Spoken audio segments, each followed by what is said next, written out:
Hello everyone, how are you all? I hope you are going well. Today I am sharing the next explanation of class 7th 21st century English. Chapter number is 8th Adventurous, and the topic is the second voyage of Sinbad the Sailor.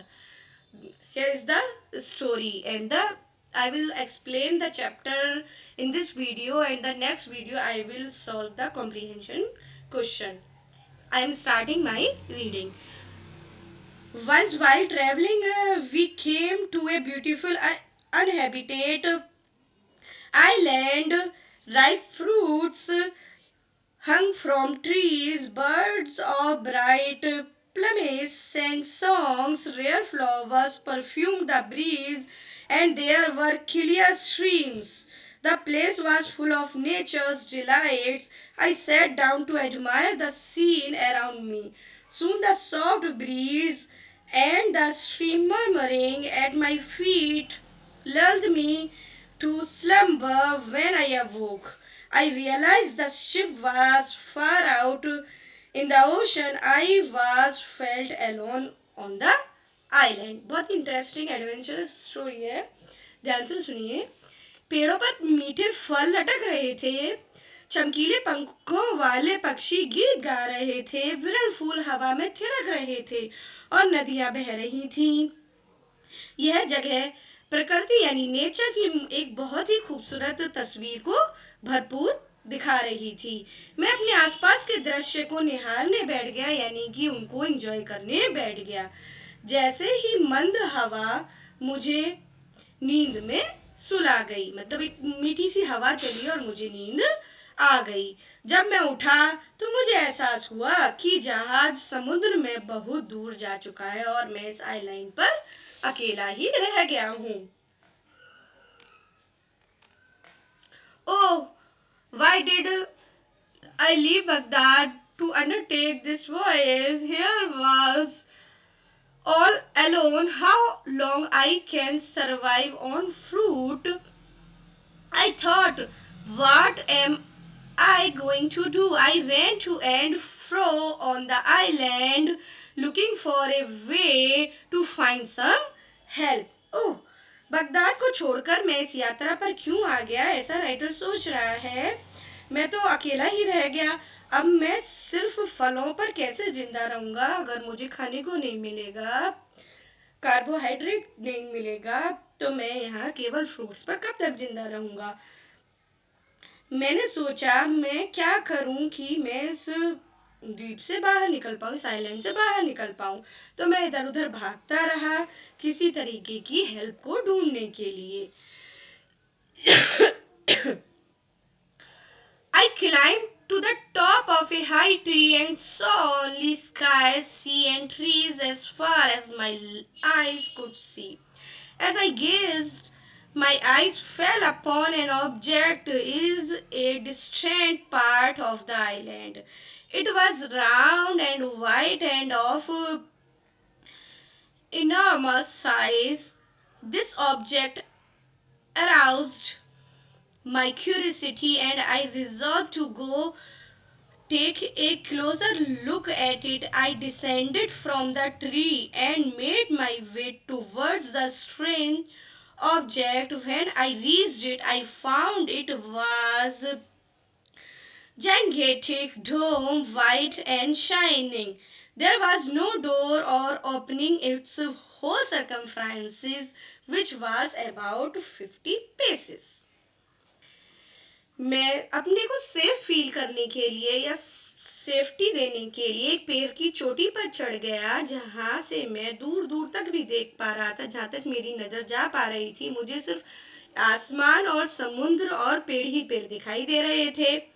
देखते ही देखते मेरी नज़र island के दूसरे कोने पर भी पड़ी, जहाँ एक वस्तु थी, मतलब उसे एक चीज़ दिखाई दी।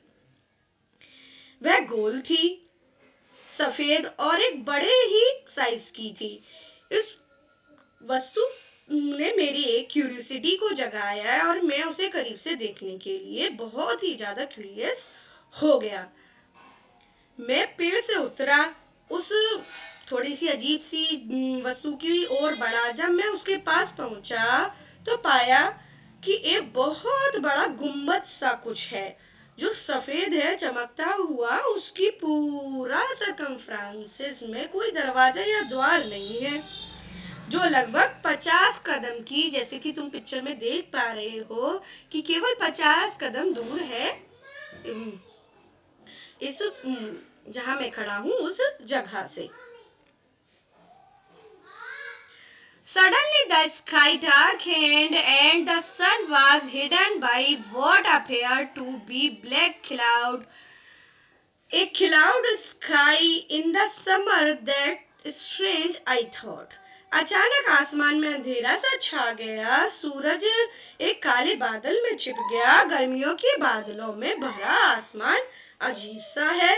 मेरे दिमाग में ये चीज बहुत ज्यादा घूमने लगी। एक्चुअली क्या है, गर्मी का सीजन है और एकदम टाइम से पहले अंधेरा हो गया। तो वो सोच रहा है ये क्या है, ये किस वजह से इतना अंधेरा हो गया।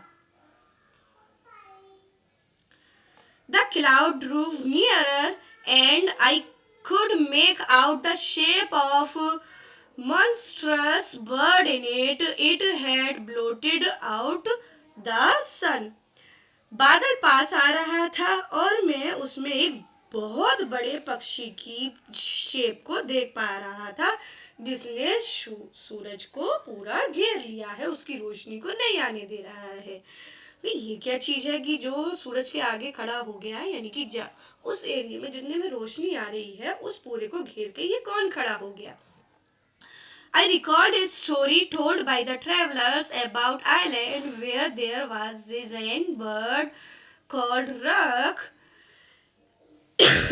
which fed its young on elephants. And then I knew that the great white dome was the bird's egg. The giant bird alighted over the egg, spread the wings and began to brood it. Then it fell asleep.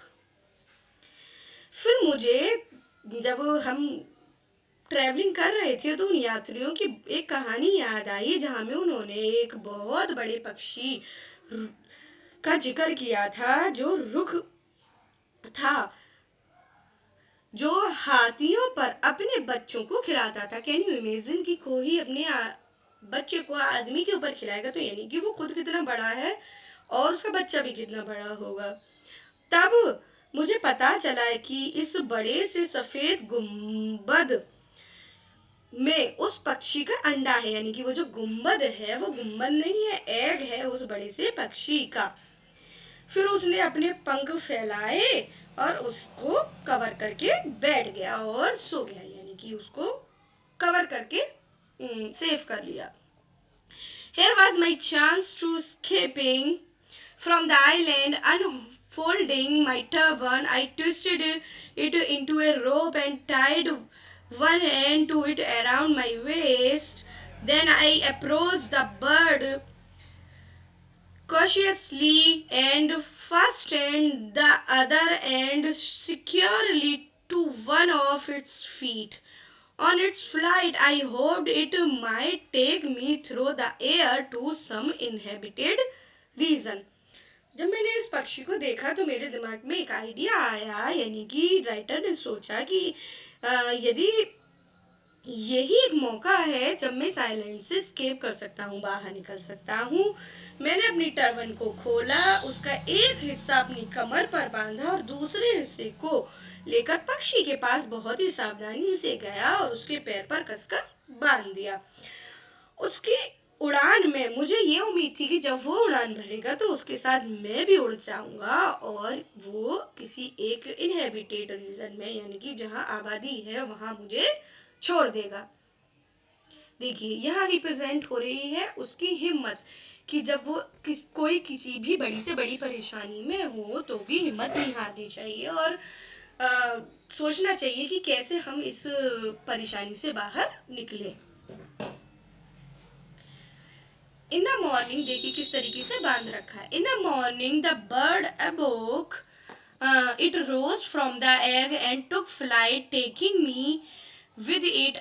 It soared high and descended on a tablet. I quickly loosened my turban from its foot and crept away. The bird picked something up from the ground in its talons and soared away. I saw that it was an enormous serpent to sting, and writhing in grasp of the bird as it flew swiftly towards the sea. सुबह चिड़िया जाग उठी, वह अंडे से उठी और मुझे अपने साथ लेकर उड़ गई। वह ऊंची उड़ान भरकर एक पठार पर उतरी। मैंने जल्दी से उसके पैर से अपना टर्बन की गांठ को खोला और रेंगते हुए, मतलब बहुत क्रॉलिंग करते हुए दूर चला गया, वरना वो देख के सकता मार सकती थी।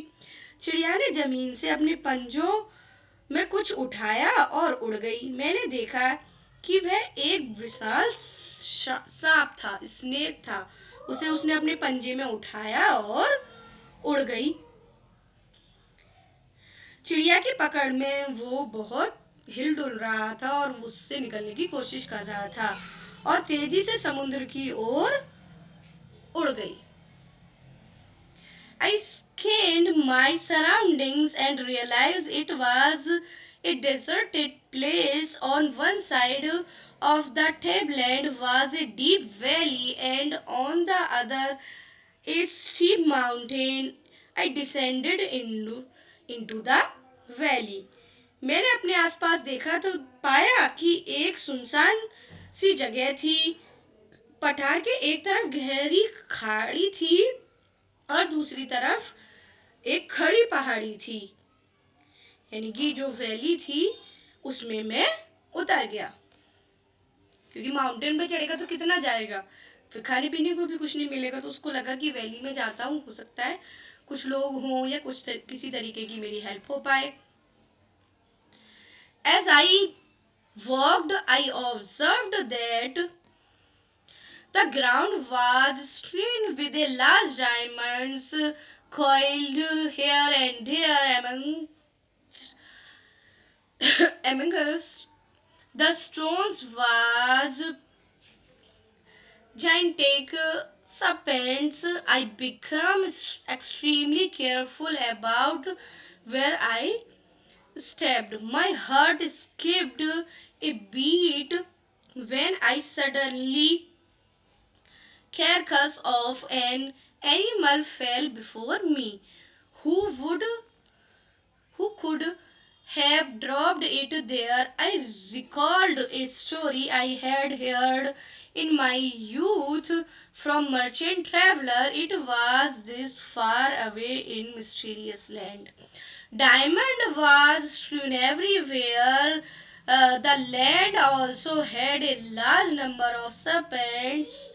They made the task of gathering diamonds very difficult for merchants. So, the daring merchants thought of a plan. They selected a beast and threw it in the valley. The diamond got stuck to the carcass. A giant vulture flew down and seized the carcass in its talons. Then it flew to the mountain top when the merchants waited. They frightened the bird with loud cries as it dropped the carcass and flew away. They then took the diamonds struck to the carcass. They became rich. देखिए अब वो फिर से valley में फंस गया है, एक परेशानी में फंस गया है। उसके बाद भी वो वहां से निकालने के लिए क्या क्या सोच रहा है और किस तरीके से अभी तक पॉजिटिव थिंकर है, उसको नेगेटिविटी या किसी तरीके का डर नहीं लग रहा है। चलते हुए मैंने देखा कि जमीन पर बड़े बड़े हीरो बिखरे पड़े हैं पत्थरों के बीच। इधर उधर विशाल बहुत बड़े सांप भी हैं जो कि उन पर कुंडली मारे बैठे हुए हैं। मैं बहुत सावधानी से कदम रखने लगा, धीरे धीरे चलने लगा, क्योंकि सांप तो भाई निकल जाएगा।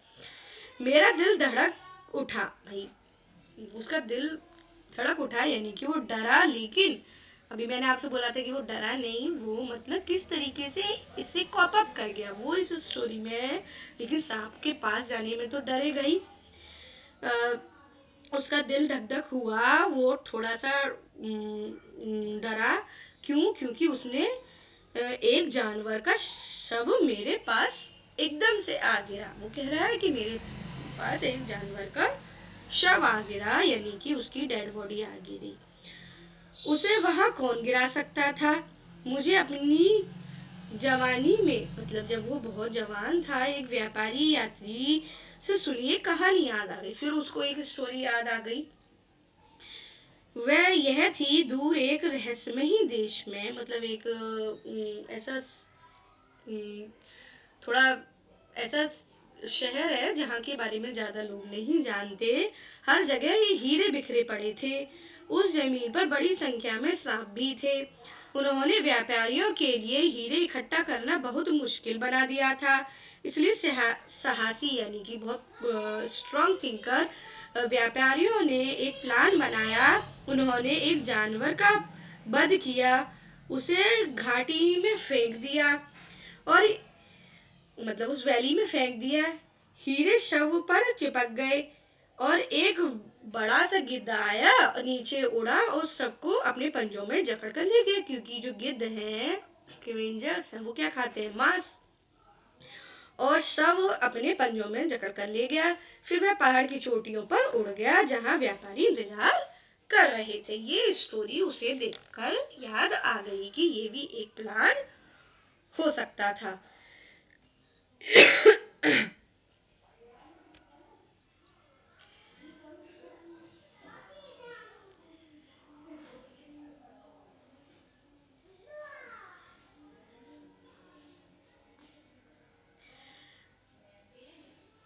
As I walked, I observed that the ground was strewn.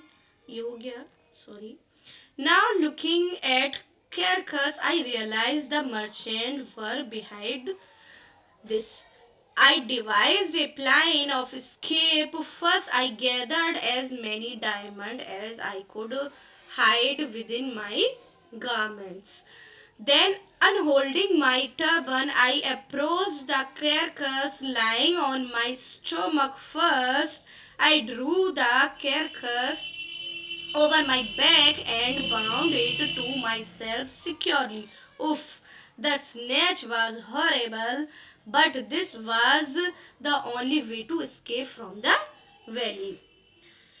अब उसने उस जानवर की लाश देखी थी, डेड बॉडी देखी थी, तो उसे एहसास हुआ कि इसके पीछे व्यापारियों का हाथ है, यानी कि कोई मर्चेंट है जिसने उसे मारकर भेजा, यहाँ पर फेंका है, और वो ही प्लान बना रहे हैं कि ऐसे हम डायमंड ले लेंगे।